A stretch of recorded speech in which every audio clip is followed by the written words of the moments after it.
All right, everybody, welcome to the practical review of the lower limb.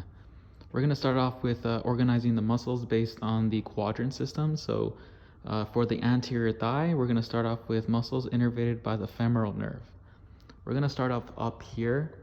So we have this muscle and this muscle here. This is the psoas major and the iliacus muscle.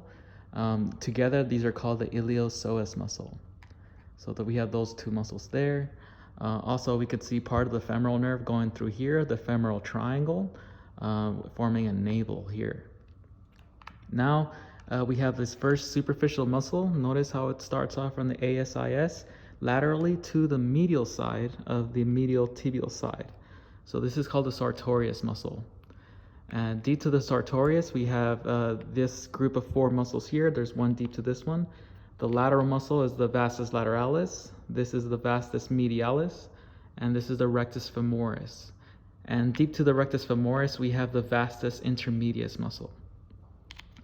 The job of all these muscles here, the main one is to do extension at the knee because a lot of it pulls on the tibial tuberosity and also on the patella here. Now for the lower leg, for the leg here, there's one muscle innervated by the femoral nerve. L4 kind of hitches a ride with the fibular nerve here and innervates this muscle here. This is the tibialis anterior. And the job of this muscle is to kind of pull up our foot, and that does dorsiflexion. So the femoral nerve innervates the iliopsoas muscle, it innervates the sartorius, it also innervates the rectus femoris, vastus medialis, vastus lateralis, vastus intermedius, and also a little bit is innervated by, it innervates the tibialis anterior muscle. Now we're going to start with the medial thigh. And the medial thigh, the obturator nerve innervates it. So first off, we have this most superficial muscle here on the medial thigh. Notice how it's different than the sartorius here. So this is the gracilis muscle. So that's the gracilis. Then we're going to be looking at these muscles up here. So I like to start off up here. This is the closest one to the pubic area here. And this is the pectineus muscle. Then inferior to the pectineus, we have this one here. This is the adductor brevis. And this one right here, number 22, is the adductor longus muscle. So we have the pectineus, adductor brevis, and adductor longus. Finally, we have the gracilis right here. Now I want to point out that this muscle right here is the same as that muscle right there. So this is still the adductor longus muscle. And up here, we see the obturator internus muscle. For lecture, you do have to know that the obturator externus muscle is innervated by the obturator nerve. Obturator internus is kind of like very, very close to the sacral plexus here. So we have the lumbosacral trunk right here, the sacral plexus, and this little guy going through the obturator foramen here is the obturator nerve.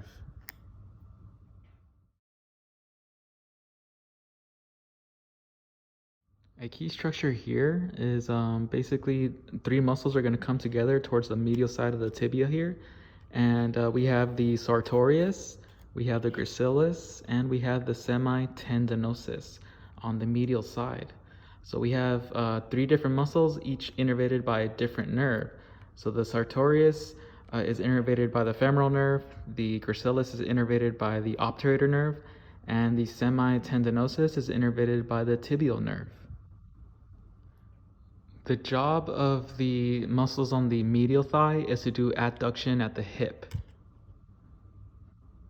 Finally, there's like a little twig of the obturator nerve that's going to innervate one of the muscles of the posterior leg down here.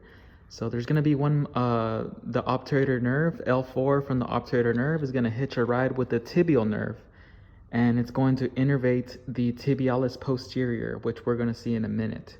But yeah, there's going to be one muscle which a twig of L4 from the obturator nerve follows. So the only muscle that has part innervation by the obturator nerve past the knee here is going to be the tibialis posterior. Sorry, that was such a long sentence. Now let's talk about the posterior thigh and leg. So first off, we have this big muscle here. This is the gluteus maximus. The glute muscles are all involved in abduction, so spreading your legs apart. And yeah, those are adductors. And these are going to be innervated by a branch that came off the fibular nerve. So these are going to be the gluteal nerves. You should definitely know that the gluteus maximus is innervated by the inferior gluteal nerve. And if we remove the gluteus maximus here, all right, if we remove the gluteus maximus, you're going to be able to see the gluteus medius. And I basically had to re-record this part because I forgot to mention, and I didn't notice that these are two different muscles here. This is one muscle right here, and then this is a different muscle here. So we took off the gluteus maximus. This would be the gluteus medius muscle. So this muscle right here is the gluteus medius. The gluteus medius and the gluteus minimus, which is deep to this guy, those are innervated by the superior gluteal nerve. This muscle right here, this is the tensor fascia lata muscle. It's a very small muscle here. So this is the tensor fascia lata, and then this white band here is the iliotibial band. So we have the tensor fascia lata and the iliotibial band. The tensor fascia lata has a part of the femoral nerve, and also it's part of the superior gluteal nerve. So this one is another muscle that has innervation by more than one nerve. For the posterior thigh, of course, I could go over every single little muscle here, but the most important ones every A&P student should know is this muscle right here. This is the piriformis muscle, and it is innervated by the fibular nerve. And the reason why it's so important is because in all humans, basically, chordates, vertebrates, we have, for all humans, we have this sciatic nerve passing down inferior to it. So the sciatic nerve emerges inferior to the piriformis here. Okay, now it's time for the posterior thigh and leg. The tibial nerve innervates the posterior thigh and leg. And we're going to start off with this lateral muscle here. So this is both the hamstring muscles. Notice how they originate from the ischial tuberosity here. So the lateral hamstring muscle is called the biceps femoris muscle. The medial hamstring muscle is called the semitendinosus muscle. So we have the lateral one, biceps femoris. The medial one is going to be the semitendinosus. This muscle right here, this muscle right here, this is the semimembranosus muscle. So semimembranosus is deep to the semitendinosus. The job of this one is to pull on our knee from the posterior side. That is going to do flexion at the knee. So just imagine bicep curls. These are going to be leg curls. Now we have the posterior leg here. They are also innervated by the tibial nerve. And we have here the gastrocnemius. And we need to know this here is going to be the lateral head. This is going to be the medial head of the gastrocnemius. And deep to the gastrocnemius, this is going to be another muscle. They're all going to insert to the heel. They're going to help us do plantar flexion. So we have the gastrocnemius and then the soleus here.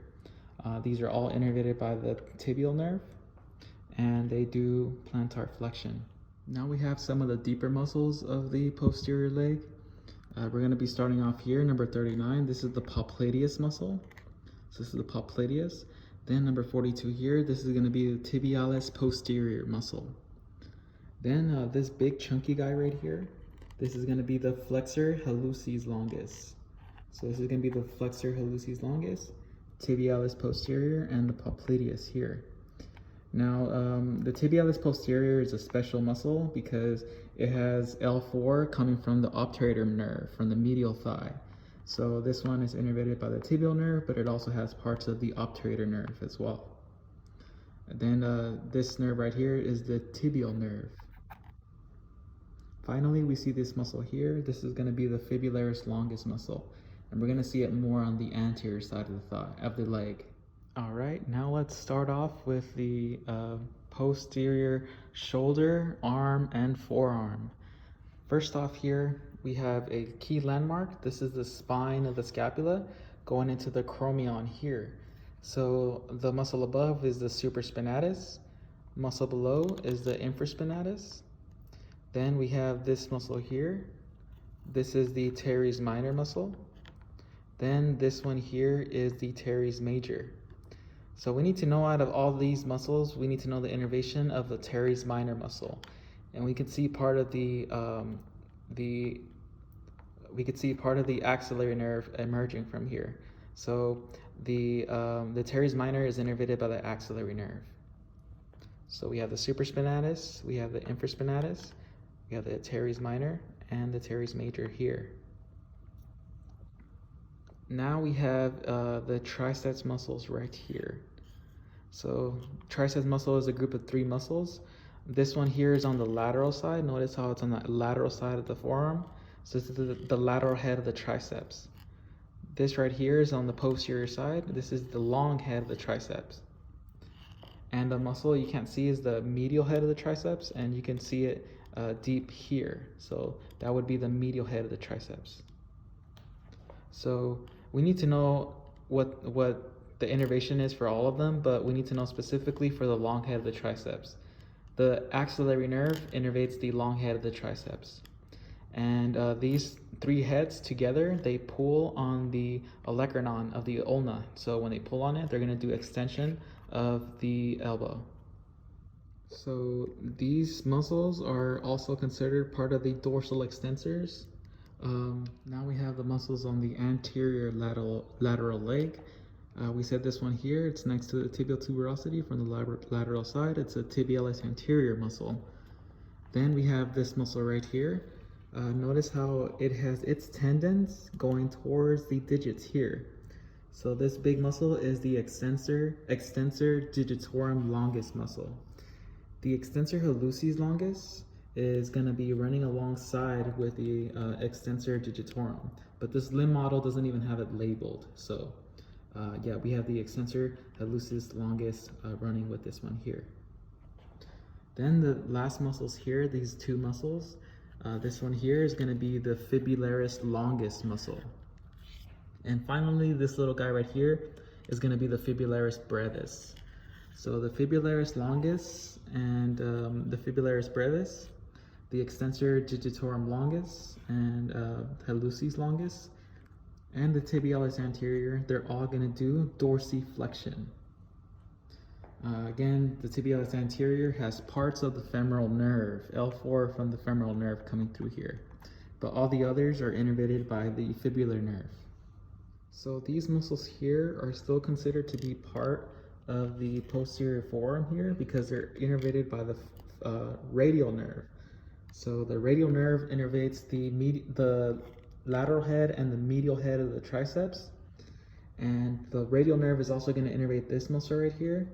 This is the only flexor at the forearm innervated by the radial nerve. This is the brachioradialis muscle. So very, very important, you guys. It's the only flexor at the forearm innervated by the radial nerve.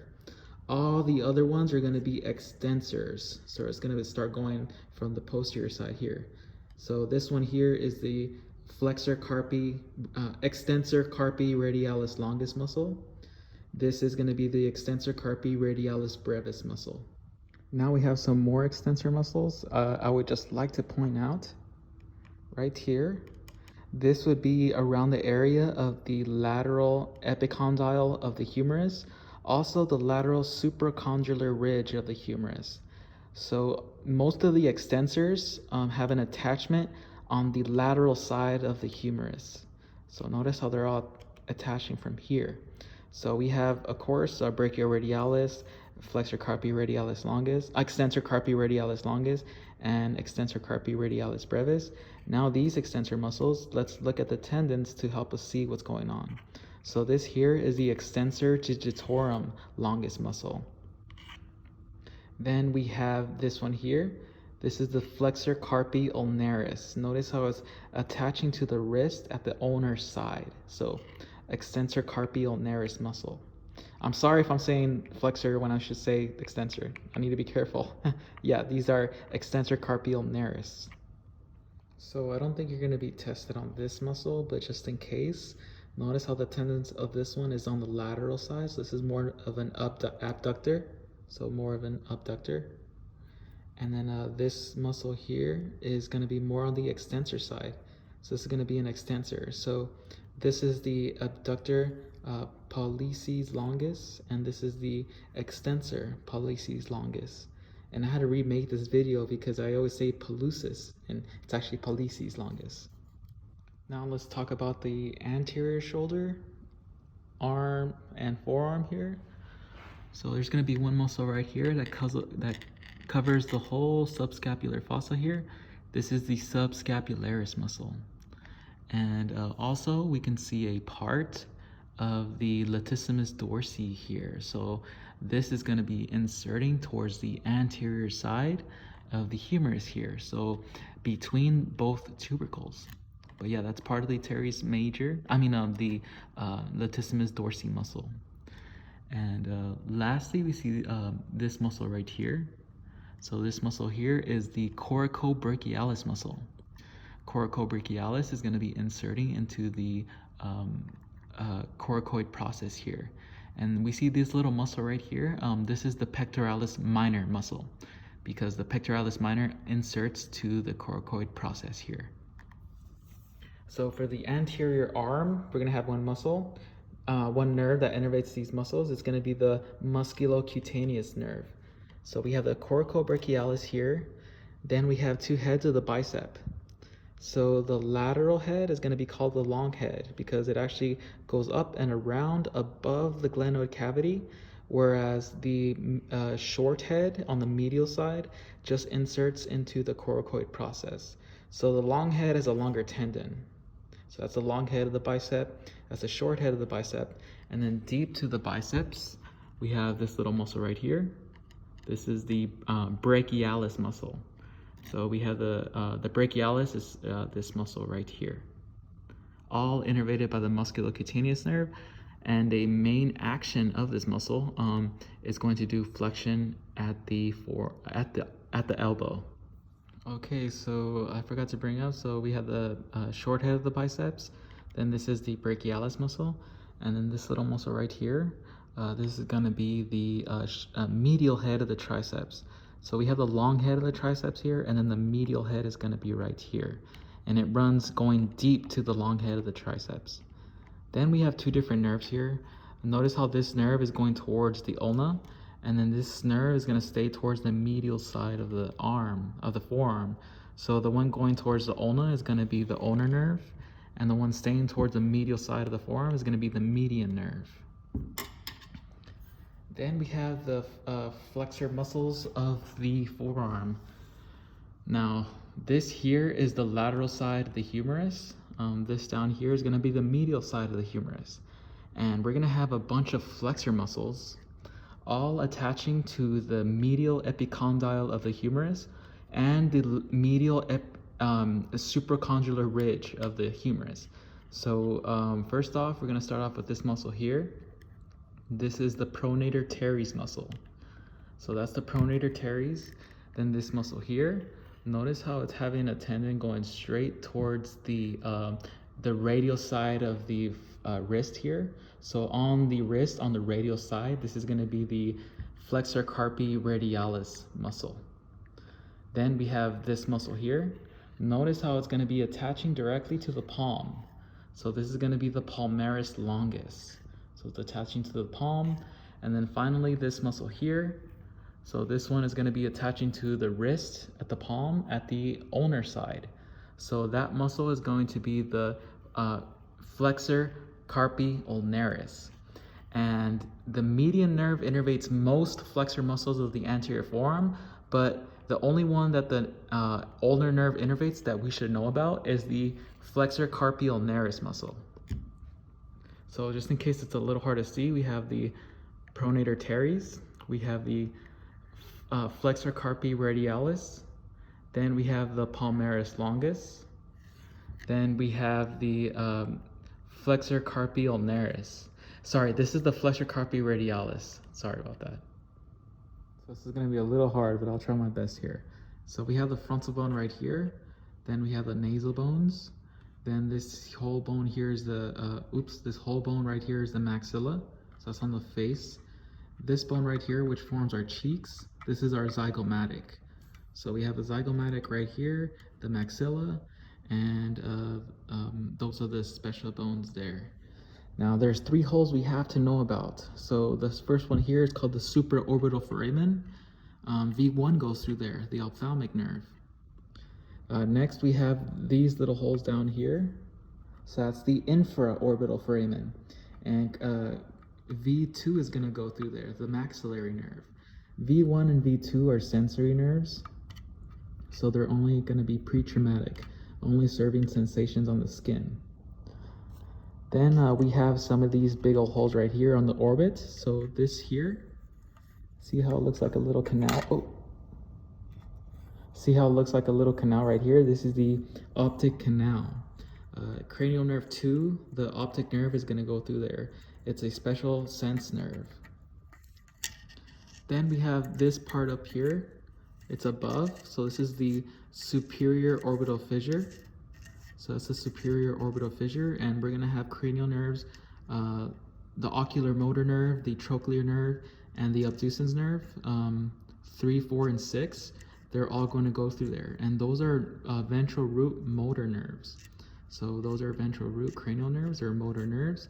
And also we're going to have a V1 coming out through here. So the ophthalmic nerve is going to come up through here also, and it's going to exit the skull on these supraorbital foramen here.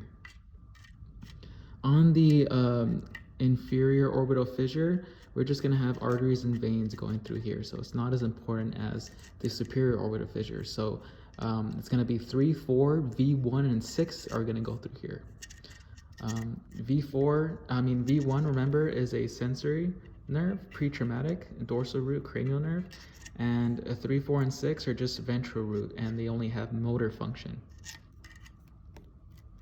Then we have this part right here. Just want to bring it up that on what separates our nose, the nasal septum, what separates it is going to be actually 2 different bones.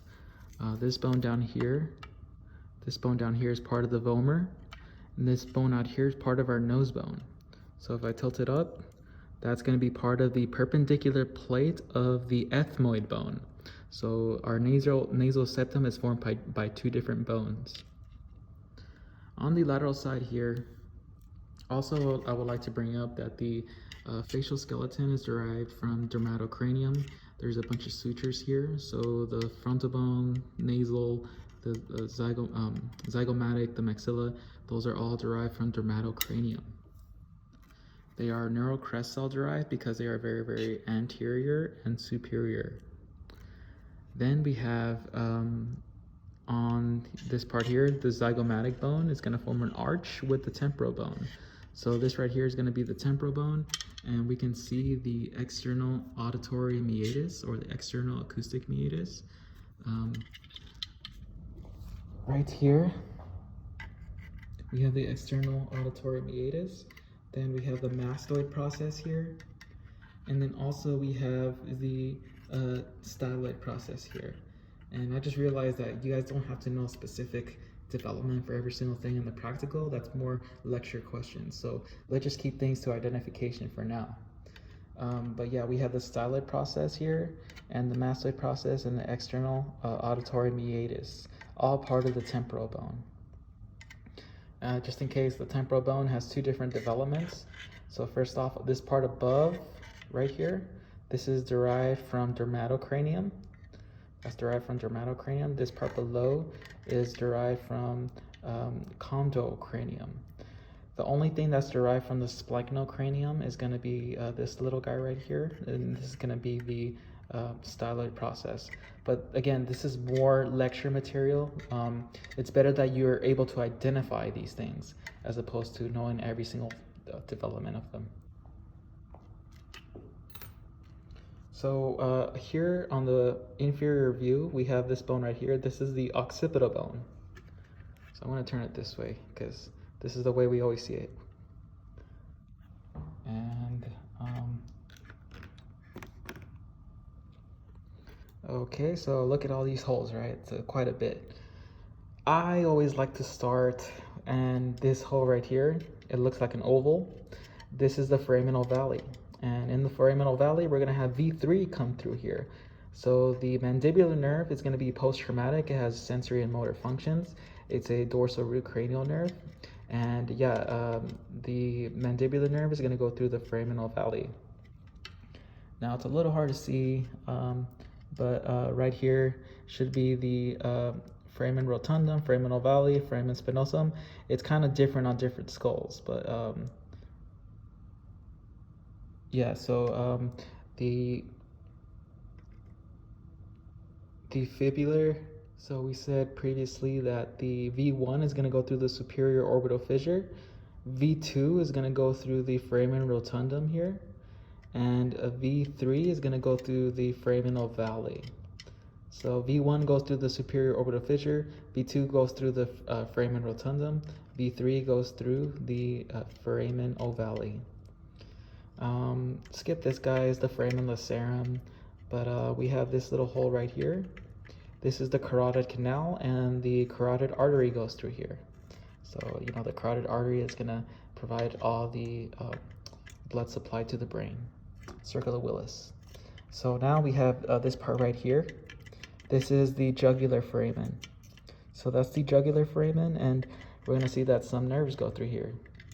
So cranial nerves 9, 10, and 11 go through here. So it's going to be the glossopharyngeal nerve, the vagus nerve, and the spinal accessory nerve. All three of them are going to go through there. And I always forget this, you guys. I don't know which one's ventral root, which one's dorsal root, so I'll just skip that and make sure you guys know that, okay? But the glossopharyngeal nerve, the glossopharyngeal nerve, I don't remember if it's dorsal root or ventral root. I'm sorry about that, but we have to know that. Then we have this big old hole right here. So that's going to be the foramen magnum, and the spinal cord goes through here. And there's one little canal right here. There's a cute little canal right here. So that little guy right there, that's going to be the hypoglossal canal. And the hypoglossal nerve, cranial nerve 12, is going to go through there. And like I said, I always mix them up, you guys. I don't remember if it's dorsal root or ventral root, but one is one and then the other is the other. So 9 is one and then 12 is the other.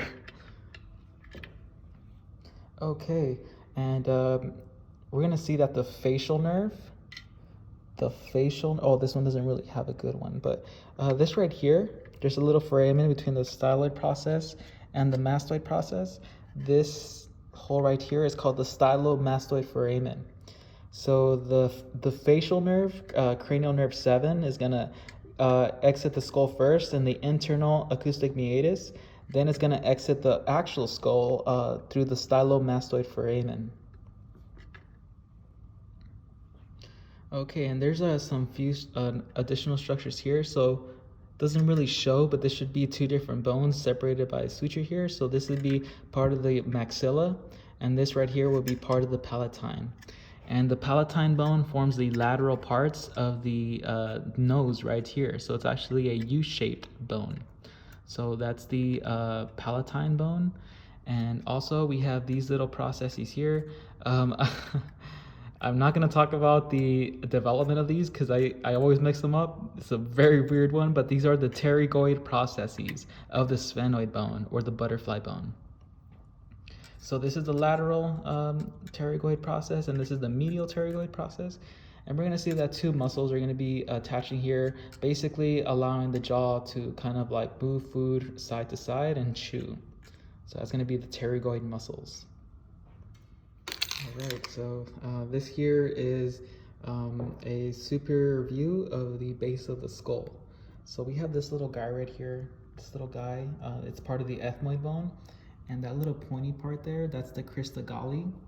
And then there's a bunch of little dots right there. That's going to be part of the cribriform plate. So cranial nerve 1, the olfactory nerves are going to go through there. Their special sense. And the ethmoid bone is derived from chondrocranium, and it's neural crest cell derived. Then we have the beginnings of our sphenoid bone here. So this is the beginning of the sphenoid bone, and first off, we have the lesser wings up here. These are the lesser wings. Then if we tilt ourselves over and under, so this hole right here, this is gonna be the superior orbital fissure. So this is where cranial nerves 3, 4, V1, and 6 are gonna go through. So that's the superior orbital fissure. Then we have these little guys right here.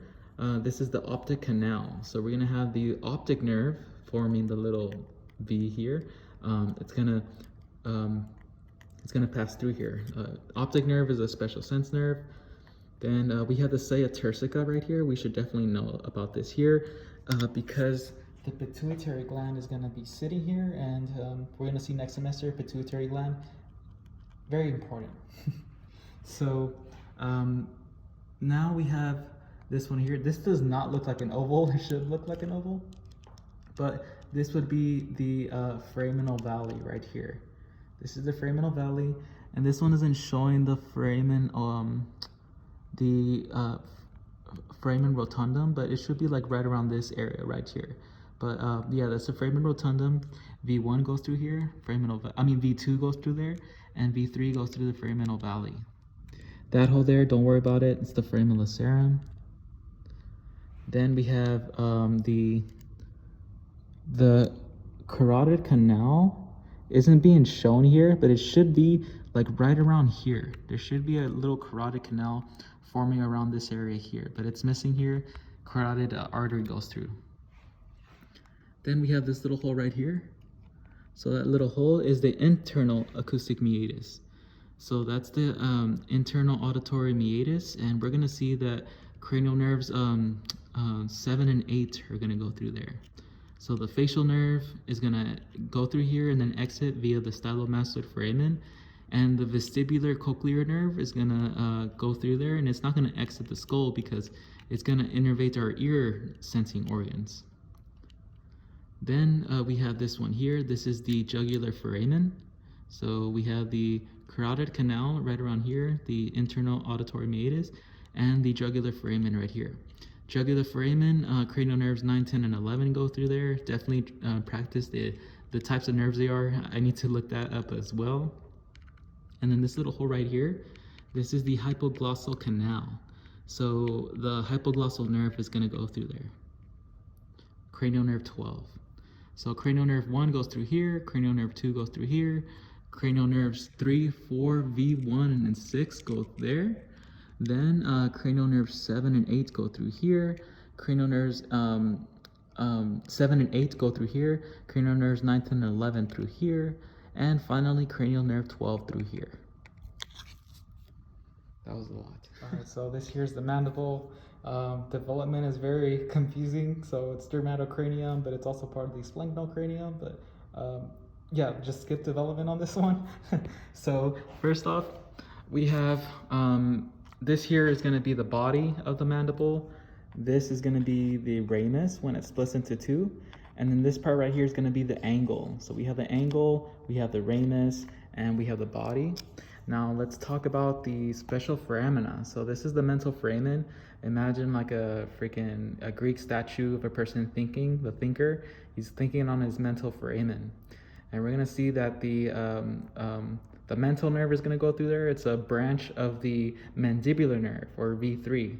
It's gonna provide sensory on this area here. For the motor part of the mandibular nerve, we're gonna see it exit through the mandibular foramen. So this right here is the mandibular foramen. It's going to innervate the muscles of mastication. So it's going to include the pterygoid muscles, it's going to include the masseter, and the temporalis muscle. So we have here the alveolar processes on the alveolar margin, and these form a type of joint, a type of gomphosis. I don't remember off the top of the specific name here, but I definitely know what type of joint it makes here for the teeth. Now we have two little processes here. This one kind of looks like the end of a drumstick. So this is the condylar process here, and this is the coronoid process. So we have the condylar process and the coronoid process here.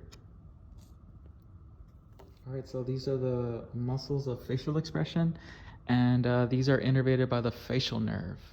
So first off here, we have the frontalis muscle. Then we have our two sphincters. So this is going to be the orbicularis oculi, and then this is going to be the orbicularis oris muscle. And then also we do have a muscle innervated by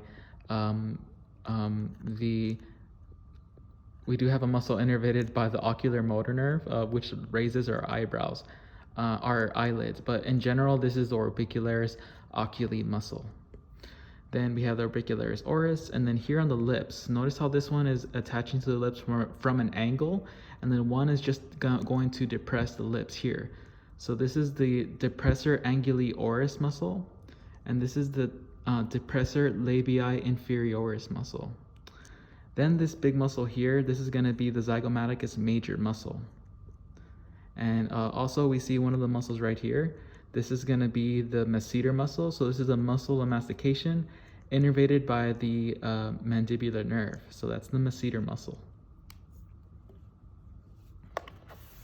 Now a muscle that we will see right here, spread all around here, is going to be the temporalis muscle.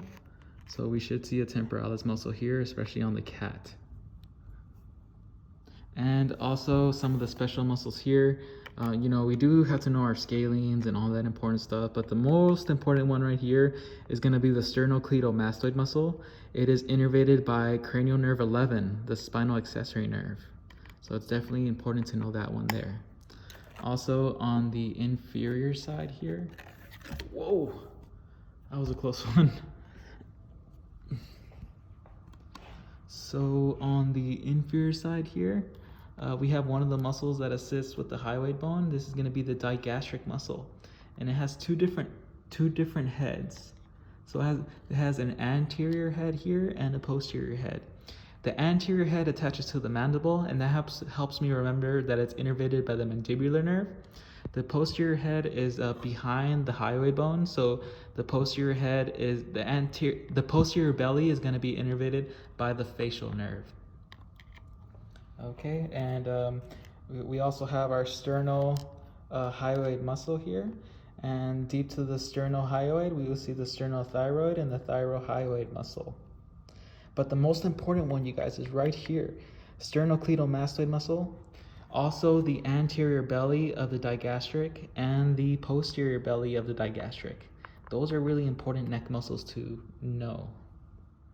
So this is going to be a mid-sagittal slice of the brain here, and first off we have the cerebrum, then we have the corpus callosum, connects both hemispheres together, then we have our pituitary gland, we have our pons, look how bumpy it is right here, this is our medulla oblongata, and this here is going to be our cerebellum. Then from our cerebellum we get into our brainstem down here past the brain. This is going to be part of the spinal cord, sorry, this is the brainstem here. So we have the cerebrum, corpus callosum, pituitary gland, we have the pons, we have the medulla, the cerebellum, and the spinal cord down here. Alright you guys, so I'm sorry, there are no free cat models I can use without really damaging some of the questions that are being asked there. So this is the easiest cat where I could remove the questions here. So we're gonna have trouble seeing the muscles on the anterior side of the forearm, but we'll see once we get to there. So we're gonna start off on the back here, the most superficial muscle here. So it's gonna include this part down here. It's gonna be the trapezius muscle. So you can see the trapezius for a cat is actually pretty long. So it forms a diamond shape all around the posterior side of the shoulder here. So we have the trapezius muscle, the diamond shaped one. It's innervated by the spinal accessory nerve, cranial nerve 11. This muscle down here, this is the latissimus dorsi muscle. It's going to be inserting to the anterior side of the humerus here. So that's the latissimus dorsi. Then we have the spine of the scapula right here. So we have the spine of the scapula. So this muscle up here would be the supraspinatus. Then we would see the infraspinatus below. And the teres minor somewhere in there, teres major somewhere in there, but right here we can see the supraspinatus and the infraspinatus right below it. If we pull back these muscles here, so we pull that back, that muscle there in the middle, that's kind of red still, that's the rhomboids. So the cat only has one rhomboid, but we would have a major and a minor. But yeah, that's the rhomboids. And then where I'm putting my finger through, where I'm putting this guy through right here, that's going to be the, and there on the anterior side is going to be the subscapularis muscle. So yeah, we see the rhomboids there and the subscapularis on the anterior side. Then these muscles here are going to be the tricep muscles. So this right here is on the lateral side, so that's the lateral head of the triceps. And then this is going to be the long head of the triceps. And if we flip this cat over, this is where I said, like, all the other cat models, the cat dissections, they are, it's going to be very hard to remove the questions there. But if it's asking for like the biceps muscles, it'll be very, very clear. Okay, it's very apparent. You'll know whether it's the biceps or not. But just know that the biceps are going to be deep to this pectoralis major muscle here. It's just the pec muscles on a cat are just very confusing. There are also additional brachialis muscles on the cat, but it will be very simple to look for the biceps brachii muscle. The only thing you have to remember is that, you know, the medial head, the side on the medial, that's going to be the short head. On the lateral side, we're going to have the long head. Also know the innervation. It's going to be innervated by the musculocutaneous nerve, and it does flexion at the elbow. But yeah, we would see, my phone's gonna stink. We would see the biceps brachii inserting right here, and then deep to the biceps brachii, we would see the brachialis muscle. The medial head of the triceps is going to be deep to the long head of the triceps. So it's actually going to be, so this is right here is a long head of the tricep. It's going to be deep to that one there. So we have the medial head deep to the long head, and then the brachialis is going to be right around here. Then we have the biceps brachii right here. Now for the lower limb, very, very important. You guys know that this is the hamstring muscle. This is the biceps femoris muscle. This is the muscle, the hamstring muscle on the lateral side. So that's the biceps femoris. If we reflect over the biceps femoris, we're gonna see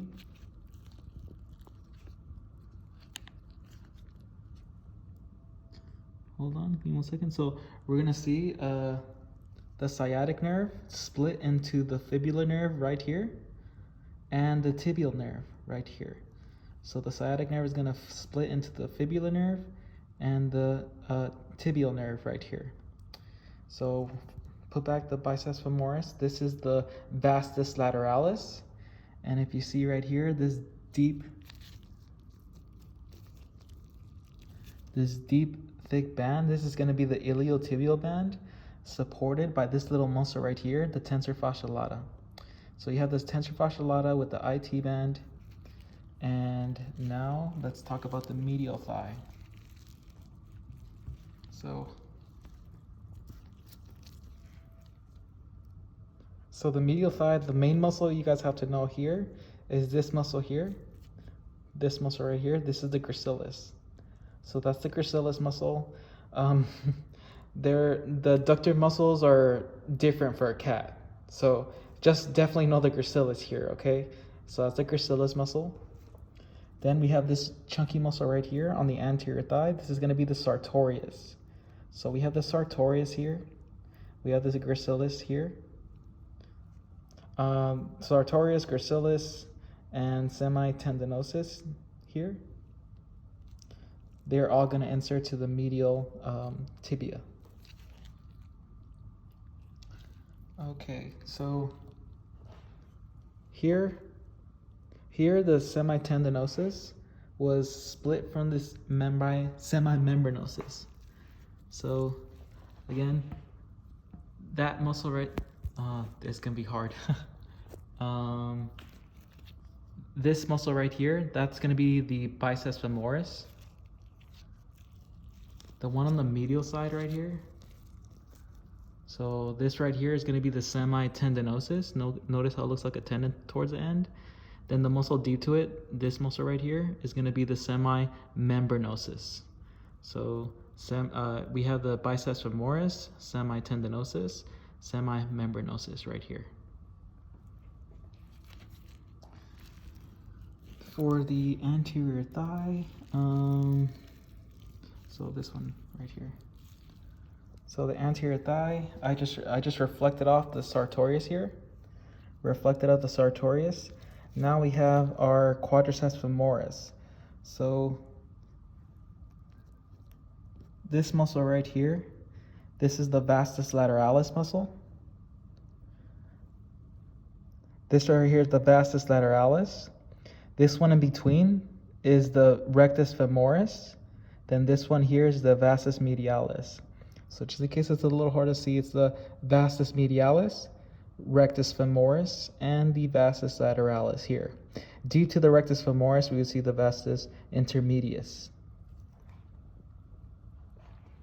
Then the lower leg, just know the tibialis anterior is right around here. So tibialis anterior is somewhere around there. And you're not going to be tested on the posterior leg here, thank goodness. But yeah, it's not many muscles on the calf, so just make sure you know your tensor fascia lata from your IT band. Also know the sartorius, know the biceps femoris on the lateral side. Then this here is still the sartorius, so reflect over the sartorius. We're going to see the vastus lateralis, rectus femoris, and vastus medialis.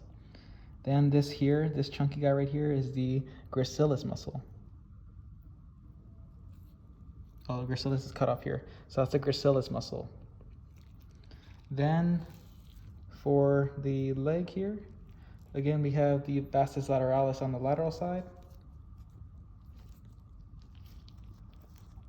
Vastus lateralis, biceps femoris here.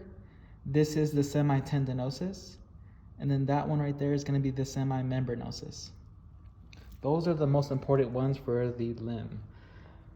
For the upper limb, I would definitely know the overall shape of the trapezius. So make sure you're able to identify the overall shape of the trapezius here, innervated by spinal accessory. I would know the rhomboids here. So I would know the rhomboids, the subscapularis. Then I would know the supraspinatus, the infraspinatus. I would know the latissimus dorsi right here. Then the triceps, the lateral head of the triceps, the long head of the triceps, and then deep to the long head on the medial side is going to be the medial head of the triceps. Again, it's very hard, and I'm sorry I can't show the biceps on a cap, but it will be easy to identify. Just, the biceps, short head on the medial side, long head on the lateral side. The brachialis is deep to the short head, and then the medial head is deep to the long head. The medial head of the tricep is deep to the long head here. Okay, definitely know the axillary nerve for the limb models. There is one muscle you could be asked on a CAT, just in case. It would be the brachioradialis muscle. But the more important ones are the 3 heads of the triceps, the 2 biceps. I would see the trapezius and some of the rhomboids, the subscapularis, the supraspinatus, the infraspinatus, the latissimus dorsi, and the pectoralis muscles, obviously.